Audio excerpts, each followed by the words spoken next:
Gishkoga Buttish Nakazo Maskos Dunway Daganak. Take a machine Nishnabek Dunjaba. And my non Nishnabie name is Paul Patatagoose. So, no, actually, I went to, when I first started going back to school, I quit school when I was 16. I didn't go back to school until I was 27. And then there I started going back to Adult Learning Center. Got my credits there, went to college for a year. They suggested that I go over to university because I wanted to get into social work. So that's where I started really going back to school, was once I went to university. So I did my undergrad in social work. I went back 10 years later and got my master's, and it's been that's about 11 years ago now. So I did that. So and then I considered going back for my PhD, but I don't want to go to school another 4 years. So, getting sober, sober, because prior to that there was no direction.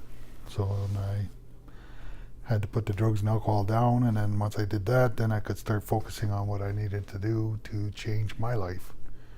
So went to treatment, got out of treatment, went to school, decided what I want to do for a career, found a ceremony maker, and that in itself was life-changing, because most times we talk about elders or teachers or traditional people. He said he was a ceremony maker, and then he said this is how we used to refer to our people prior to colonization or contact. So they were ceremony people. So that kind of really drew me into learning about who we are as Anishinaabe people. So that's a lot of his teachings were inspirational. So I still follow him today. So I teach here at Fanshawe College, Indigenous Studies, and I also teach at the University of Windsor at the Faculty of Education. I own my own business, and I do consulting work, as well as being a registered social worker. And this type of setting, about 10 years. Ceremonial and Anishinaabe beliefs, about 25. So 25 years, not 25 days. I enjoy it, especially when I get to teach what was taught to me the way it was taught to me. Because a lot of times in academia, they want you to do research, they want you to write papers, they want you to read books, they want you, but the way we learn is by having dialogue, going to ceremonies, and then actually bringing what you learned there, bringing it home. People think if they bring a book home, they're bringing their teachings home. That doesn't work like that. What happens when you lose that book, or lose your writings, or lose your video? If something happens to your video, what are you going to do? You're going to have to write it down, right? The significance of storytelling is keeping it ours. Because once you write it down, it changes. It's not ours no more.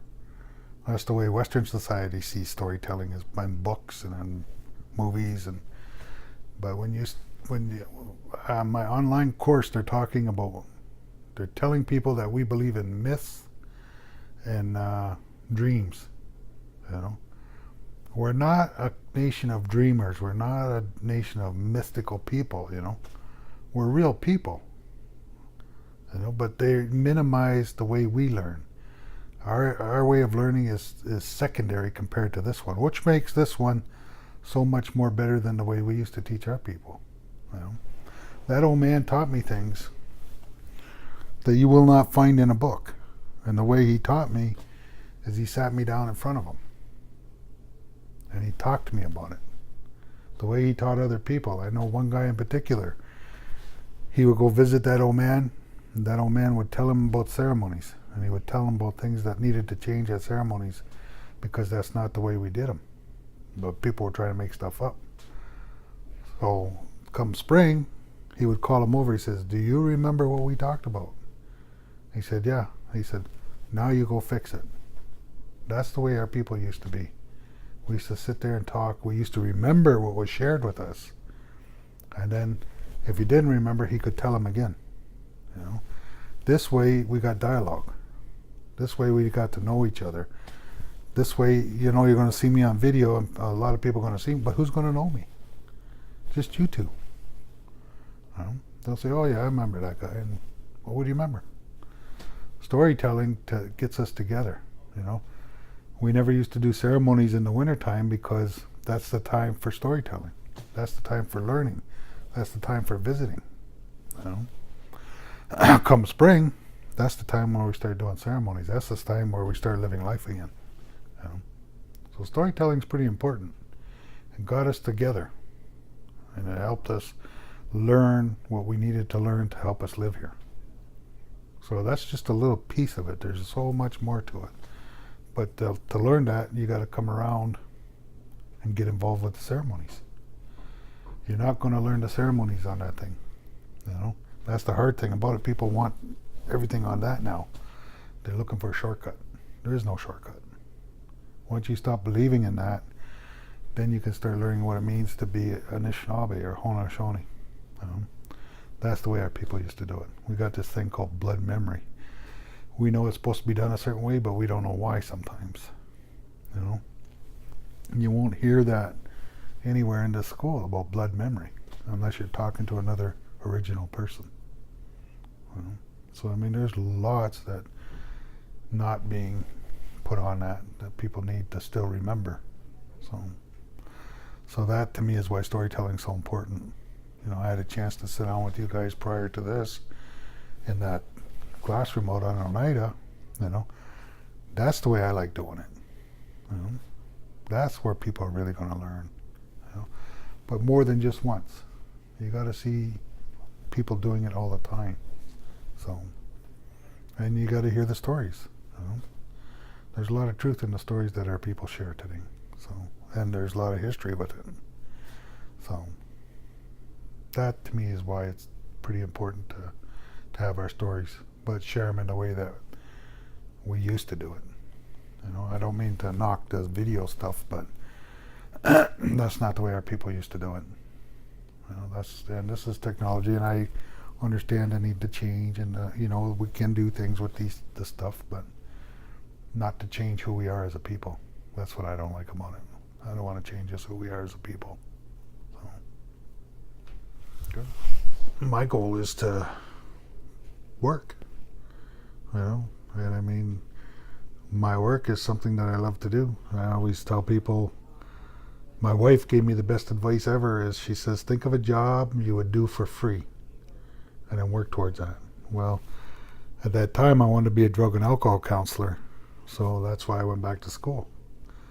And then once I told the counselor there I want to be a drug and alcohol counselor, she said, why be a caseworker when you can be the boss, you know, be part of the admin and coordinate programs. So that's kind of what decided me.